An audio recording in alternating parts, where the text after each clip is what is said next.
ये कहानी मैरियो ओरेमविली नाम के एक नहायती हफ्सी और ठरकी आदमी के बारे में है जो अपनी बीवी को छोड़कर दूसरी लड़कियों के साथ अबैध संबंध बनाने के लिए किसी भी हद तक गिर सकता है। इस मूवी का नाम है द बिशप्स बेडरूम। तो कहानी शुरू होती है सेकेंड वर्ल्ड वॉर के बाद से, जहां उस दौरान बमबारी और तनाव से बचने के लिए मिलान के कुछ अमीर लोग ने शहर छोड़कर झील के किनारे एक शांत गांव में आकर बस गए थे। उन्हीं अमीर परिवार में से एक परिवार था ओरेमविली परिवार, जिसकी हेड थी क्लिफ ओरेमविली। उनका फैमिली काफ़ी रिच था और झील के किनारे उनका एक बहुत ही बड़ा शानदार महल था। क्लिफ के पति का नाम था मैरियो ओरेमविली, जो एक रिटायर्ड आर्मी मैन था। वो एक बहुत अय्याश और लड़कीबाज किस्म का आदमी था, जिसके पास आवारागर्दी करने के अलावा और कोई काम नहीं था। क्योंकि क्लिफ उसके बारे में सब कुछ जानती थी, इसीलिए वो उस पर काफ़ी कड़ी नज़र रखती थी। क्लिफ के साथ उसके छोटे भाई की बीवी मैटिल्डा भी रहती थी, जिसका पति 10 साल पहले युद्ध पर गया था, लेकिन वो अभी तक वहाँ से नहीं लौटा है। क्लिफ के शानदार विला में एक बेडरूम था जो क्लिफ की ग्रेट अंकल बिशप का था, जो कि एक होमोसेक्सुअल था।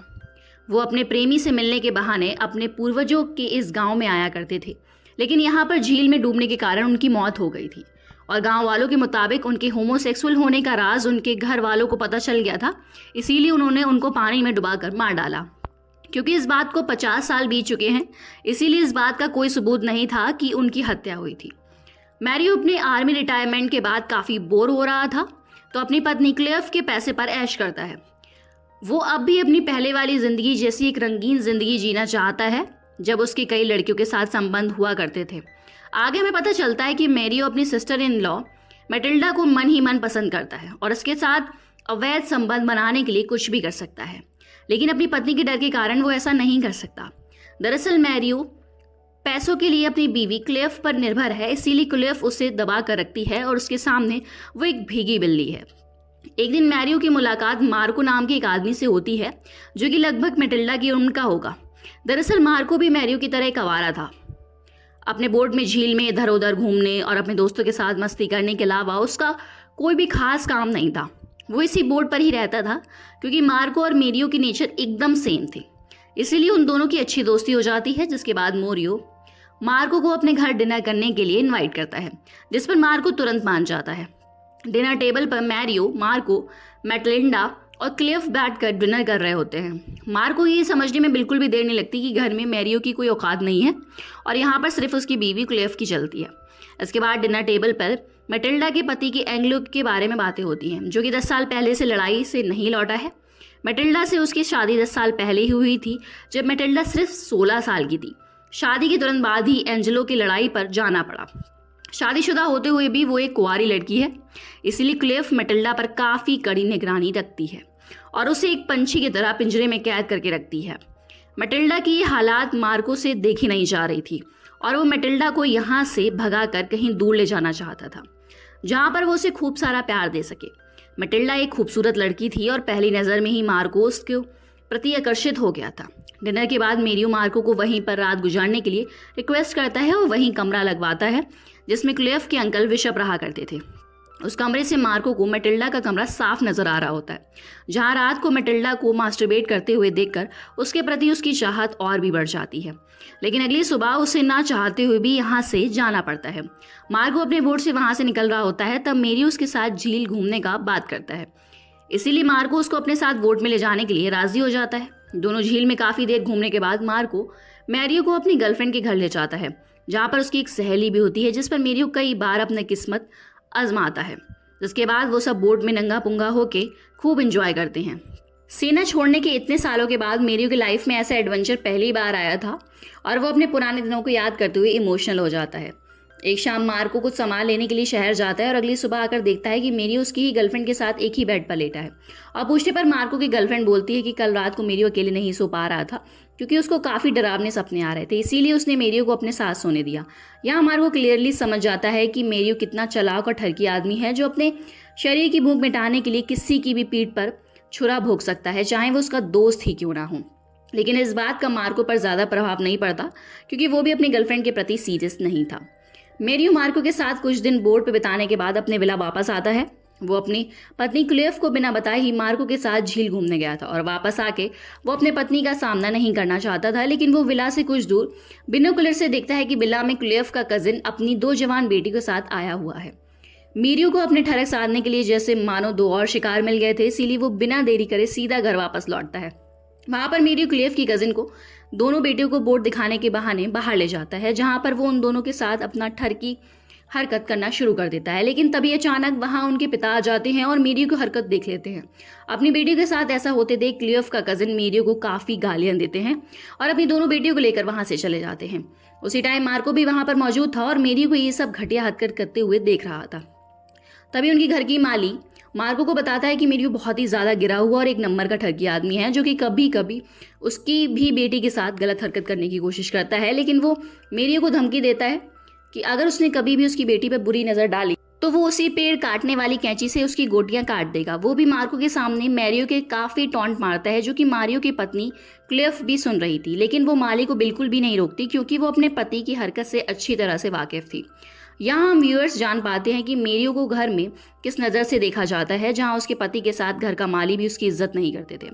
उस दिन मेरियो काफ़ी बेइज्जत होने के बाद रात को मार्को से मिलने जाता है और उसे बताता है कि वो और मैटिल्डा एक दूसरे से बहुत प्यार करते हैं, लेकिन उसकी पत्नी क्लेव के कारण उनका मिलन नहीं हो पाता है। और क्योंकि वो मैटिल्डा के साथ कुछ अच्छे पल बिताना चाहता है, इसीलिए वो मार्को से रिक्वेस्ट करता है कि वो मैटिल्डा को उनके साथ बोट पे आने दे।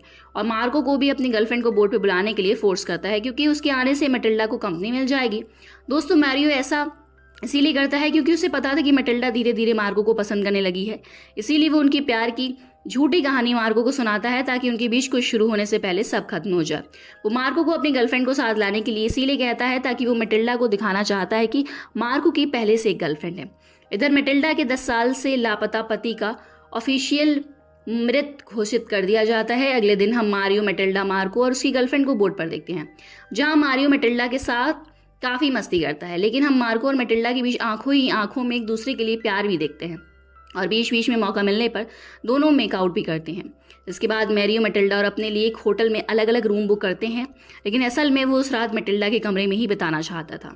इधर मार्को भी बोट पर अपनी गर्लफ्रेंड के साथ होता है, लेकिन उसको नींद नहीं आ रही होती है, इसीलिए वो देर रात शहर की सड़कों में घूमने के लिए निकल जाता है, जहाँ पर घूमते घूमते उसकी नज़र एक आदमी पे पड़ती है, जो कि उसे मैरियो की तरह लगता है। वो उस आदमी बड़ी तेज़ी से साइकिल पर कहीं जा रहा होता है, लेकिन मार्को इस बात पर ज़्यादा ध्यान नहीं देता।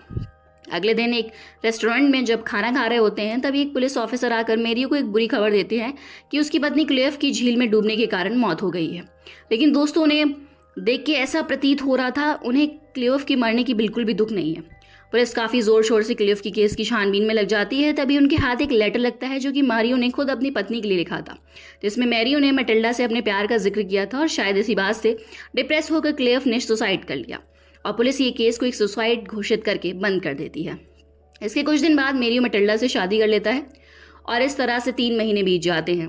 मैटिल्डा और मैरियो अपनी शादीशुदा ज़िंदगी में व्यस्त हो जाते हैं और मार्को भी अब अपनी ज़िंदगी में आगे बढ़ चुका है, लेकिन अभी उसका अपनी गर्लफ्रेंड से भी ब्रेकअप हो चुका है और पता नहीं है आजकल क्यों वो बहुत ज़्यादा बेचैन रहता है। जिसके बाद एक दिन वो मैटिल्डा और मैरियो से मिलने उनके घर जाता है, जहाँ पर उसे ये पता चलता है कि मैटिल्डा और मैरियो के बीच रिलेशन कुछ भी ठीक नहीं चल रहा है और मैटिल्डा के प्रति मैरियो का एक्साइटमेंट मानो एकदम जैसे खत्म हो चुका है। बीच में कुछ देर के लिए जब मैरियो बाहर जाता है, तब मैटिल्डा मार्को से कहती है कि उसके मुताबिक क्लेव ने सुसाइड नहीं किया था, बल्कि मैरियो ने ही उसे मारा है। इस पर मार्को कहता है कि उसे भी ऐसा ही लगता है, क्योंकि उस रात उसने एक आदमी को देखा था जिसकी कद काठी बिल्कुल मैरियो जैसी ही थी और उसको साइकिल से कहीं तेजी से जाते हुए देखा था। हो सकता है कि उस रात मैरियो साइकिल से घर वापस आया हो और उसने ही क्लेव को झूल में डुबाकर इस हत्या को आत्महत्या का रूप दे दिया हो। एक दिन अचानक से मैरियो के घर में एक आदमी आता है, जो कि कोई और नहीं मैटिल्डा के पति एंजेलो होता है, जो कि 10 साल से लापता था और जिसे ऑफिशियल मृत घोषित कर दिया गया था। उसे जिंदा देखकर सब आश्चर्यचकित हो जाते हैं और हमें पता चलता है कि एंजेलो यहाँ मैटिल्डा के लिए नहीं आया, बल्कि इसीलिए आया था क्योंकि उसे अपनी बहन की आत्महत्या की खबर मिलती है। आगे एंजेलो बताता है कि वो अभी तक अपनी बहन की चिट्ठी के जरिए बात करता था और उसकी बहन को भी पता था कि उसका भाई जिंदा है और क्लेव ने ये बात सबसे छुपा कर रखी थी। दरअसल युद्ध के दौरान एंजेलो को दुश्मन बंधक बना लिए थे, जहाँ पर वो उसको इस हद तक टॉर्चर करते थे कि वो लोग एंजेलो के प्राइवेट पार्ट्स को काट देते हैं और यही वजह थी कि उसके अंदर सारे एक्साइटमेंट खत्म हो चुके थे और वो वापस नहीं आना चाहता था। लेकिन उसकी बहन ने सुसाइड की खबर ने उसे यहाँ आने पर मजबूर कर दिया था। एंजेलो आगे बताता है कि उसकी बहन आत्महत्या नहीं कर सकती क्योंकि उसने कुछ दिनों में एंजेलो से मिलने का वादा किया था और अपनी आखिरी चिट्ठी में उसने लिखा था कि वो मैरियो को अपने घर से निकालना चाहती है क्योंकि दिन प्रतिदिन मैरियो उसके लिए शर्मिंदगी का कारण बनता जा रहा है। दोस्तों, अभी ये केस में एक नया मोड़ आता है और पुलिस फिर से इस केस को ओपन करती है और नए सिरे से अपनी जांच शुरू करती है। इसके बाद मार्को एंजेलो और पुलिस को बताते हैं कि क्लेव की मौत वाली रात उसने मैरियो को कहीं तेजी से जाते हुए देखा था और पुलिस की मदद से मार्को उस आदमी तक भी पहुंच जाता है जिसने मैरियो को साइकिल किराए पर दी थी। और नए सबूतों को मद्देनजर रखते हुए पुलिस मैरियो को गिरफ्तार करने आती है, जिस पर मैरियो काफी ज्यादा शर्मिंदा होता है और पुलिस के साथ चलने से पहले कुछ देर की मोहलत मांगकर उसी विसप के कमरे में जाकर खुद को फांसी लगा लेता है। अब इस घटना के कुछ दिन बाद एंजेलो अपनी पूरी संपत्ति मैटिल्डा के नाम कर देता है और उसे कहता है कि वो और कभी वापस नहीं आएगा क्योंकि उसने देश के बाहर अपना एक व्यापार खड़ा कर लिया है और उसकी जिंदगी वहां पर अच्छी कट रही है। इतना कहकर वो वहां से चला जाता है। दोस्तों, जिस दिन मैरियो ने सुसाइड किया था उस रात मैटिल्डा और मार्को अपने बीच शारीरिक संबंध बनाते हैं और एक दूसरे को जी भर के प्यार करते हैं। अब मैरियो की मौत के बाद मैटिल्डा मार्को से शादी करके खुशी खुशी जीवन बिताना चाहती थी, लेकिन मार्को से हमेशा के लिए छोड़ के बोट पर वापस चला जाता है क्योंकि शायद वो कंफर्म नहीं था कि उसने उस रात मैरियो को साइकिल पर देखा था, वो कोई और भी हो सकता है। लेकिन मैटिल्डा के कहने पर उसने पुलिस को गलत बयान दिया और नकली गवाही भी दिलवाई। ये सब के पीछे मैटिल्डा का भी हाथ हो सकता है और इसीलिए मार्को से हमेशा के लिए उसे अलविदा कहकर अपनी आज़ाद ज़िंदगी में वापस लौट जाता है। और दोस्तों, मूवी यहीं पर खत्म हो जाती है। तो दोस्तों, ये थी विशप बेडरूम की पूरी कहानी। उम्मीद करती हूँ आपको ये एक्सप्लेनेशन पसंद आई हो। अगर पसंद आई हो तो प्लीज़ वीडियो को लाइक शेयर करें और हमारे चैनल को सब्सक्राइब करके हमें सपोर्ट कीजिए और साइड वाला बेल आइकन को भी दबा दीजिए क्योंकि हम ऐसे ही इंटरेस्टिंग एक्सप्लेनेशन लाते रहेंगे। मिलते हैं अगले वीडियो में, तब तक के लिए stay safe and take care.